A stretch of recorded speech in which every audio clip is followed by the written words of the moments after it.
Characteristics of the Hispanic market.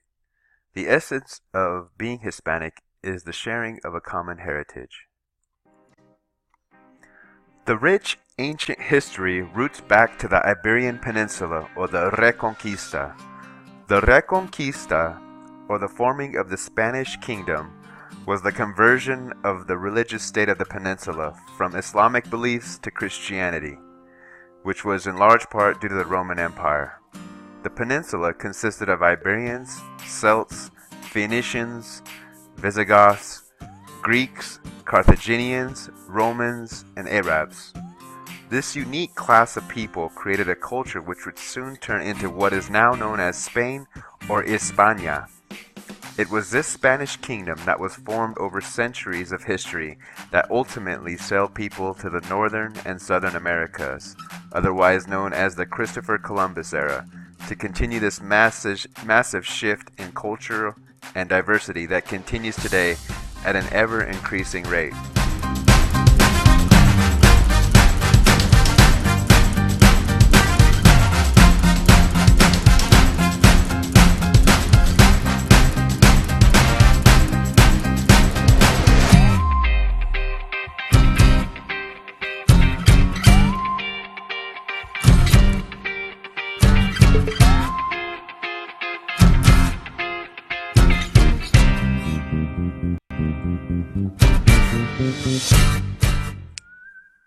The Spanish Kingdom and Christopher Columbus's historic voyage or voyages would ultimately change history as we know it, and the mixture of Spaniards and other North and South Native American peoples would form other diversified Hispanics who now populate a large portion of the United States.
Before we move forward onto U.S. Hispanic market segmentation, I will focus a little more on background. The nationalities that came from the mother country Spain are Argentina, Bolivia, Chile, Colombia, Costa Rica, Cuba, Dominican Republic, Ecuador, El Salvador, Guatemala, Honduras, Mexico, Nicaragua, Panama, Paraguay, Peru, Puerto Rico, Uruguay, y Venezuela. The background and characterization of these countries are very similar. However, their linguistic identities separate them. The differences in these identities go as far as words meaning something entirely different than another. An extreme example can be a Catalonian Spaniard attempting to communicate with a Mexican. There can be some confusion with their verbal communication or conversation, but in the end, they share commonalities that would eventually simplify communication and come to an agreeable form of understanding. These commonalities of U.S. Hispanics are their cultural background, which some label as homogeneous, or living as one big family. These similarities consist of religion, music, poetry, literature, leisure, food, and dress. It is commonplace in Spain to dress appropriate every day, and this includes classy and mature attire for every age group. There is simply a different quality of life that Spaniards live by.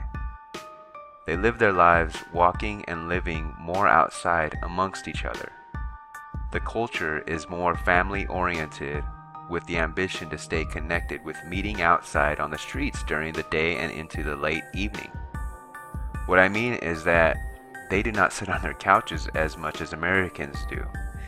It is common to see families, including young children, enjoying their dinner past 11 p.m. at night. Kids stay kids longer in this culture, in my opinion. They're not in a hurry to grow up. The combination of this lifestyle combined with good, pure food, in my opinion, lengthen life itself and give more meaning to living fruitful. I chose to elaborate on Spain because I am more knowledgeable of the culture having visited my in-laws. They have shown me an up-close, tangible experience. The other Spanish-speaking countries mentioned earlier in the presentation enrich the culture in the United States in a unique way as well, but ultimately connect with Spain and their deep roots.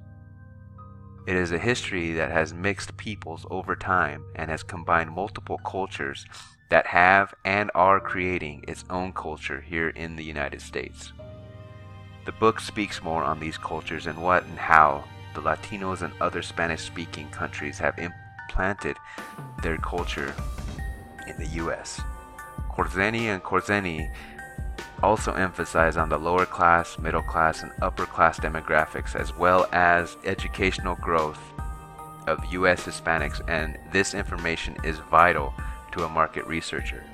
We must gain knowledge of, adapt to, and stay relevant with the study of U.S. Hispanics consumer behavior.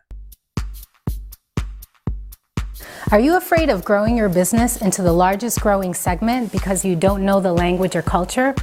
Today I'll share 4 important tips and facts to help your business target today's booming market, the Hispanic market, more specifically, the Hispanic millennials. It's estimated that 1 in 5 people are Hispanic in the U.S., and that number will increase 1 in 3 by 2050, based on the 2013 Hispanic Retail 360 study from Nielsen. There has been an 89% increase in Hispanic millennial-led households' earnings between $50,000 and $100,000 a year in the last decade alone. As a matter of fact, in 2003, 11% of American homes with a Hispanic 20-something made over $75,000 a year, and in 2013, the number increased to 21%. If you really want to capture this booming market, here are 4 helpful tips that can impact your business future. Tip number 1, know who they are. Hispanic millennials represent 21% of entire millennial population in the U.S. They continue to be more optimistic about the future and carry less debt. Tip number 2, know where they live. They are growing rapidly in non-traditional markets like Atlanta, Indianapolis, and Charlotte. They continue to drive increases in multi-generational households, with 45% living with their parents. Also, in key markets like Los Angeles, Miami, Houston, New York, and Chicago, they represent 25 to 50% of all millennials. Tip number 3, are you connected? Hispanic millennials are different from other U.S. Hispanics in some fundamental ways. 2/3 are U.S. born and 40% are bilingual. They shop less in stores but spend more. They are smartphone shoppers. They are closing the educational gap too, as more are attending college and are marrying much later. Social media, radio, and some print advertising are top ways to market to this group. And finally, tip number 4, speak their language. They might speak more Spanish at home and more English with friends, at school, and at work. So stay away from translations. Those approaches are half-hearted efforts that can waste your money and possibly offend your intended audience. Make sure that your message is culturally relevant to them, even when you use English. As of today, Hispanics are the nation's second largest consumer market in the U.S. In 2012, Forbes reported that their purchasing power was $1.2 trillion, and by 2015, they are predicted to spend $1.5 trillion per year. That's a lot of buying power that can significantly impact your business future.